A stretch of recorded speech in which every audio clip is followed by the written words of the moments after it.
দেশের সব স্থানে সেনাবাহিনীকে বিচারিক ক্ষমতা দেওয়া সঠিক নয় বলে মন্তব্য করেছেন বিএনপির মহাসচিব মির্জা ফখরুল ইসলাম আলমগীর। সকালে ঠাকুরগাঁও প্রেস ক্লাবে ছাত্র জনতার আন্দোলনে নিহতদের পরিবার ও আহতদের সঙ্গে সাক্ষাৎ এবং আর্থিক সহযোগিতা প্রদান শেষে এই মন্তব্য করেন তিনি। এ সময় মির্জা ফখরুল বলেন, যে সমস্ত এলাকা নিয়ন্ত্রণের বাইরে চলে গেছে সেখানে বিচারিক ক্ষমতা প্রয়োগ করা যেতে পারে। বিষয়টি পুনর্বিবেচনা করার আহ্বানও জানান বিএনপি মহাসচিব।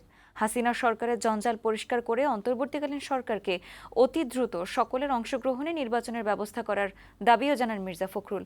অনুষ্ঠানে দলের পক্ষ থেকে ঠাকুরগাঁও জেলায় ছাত্র জনতার আন্দোলনে নিহত 4 জনের পরিবার এবং আহত 43 জনের হাতে নগদ 15 লাখ টাকা তুলে দেওয়া হয়। যে সমস্ত এলাকাতে পিসফুল আছে, শান্তিপূর্ণ আছে, যেখানে রাজনৈতিক নেতা কর্মীরাই সমস্ত বিষয়গুলোকে নিয়ন্ত্রণ করছেন, সেইখানে এই ম্যাজিস্ট্রেট পাওয়ার দেওয়ার নতুন সমস্যা তৈরি করা সমীচীন হবে না, বুদ্ধিমানের কাজ হবে না। আমি তাই অন্তর্বর্তীকালীন সরকারকে অনুরোধ করব, তারা বিষয়টি পুনর্বিবেচনা করবেন এবং কখনোই এমন কোনো ব্যবস্থা নেবেন না যেটা সামগ্রিকভাবে তাদের জন্য বুমেরাং হবে।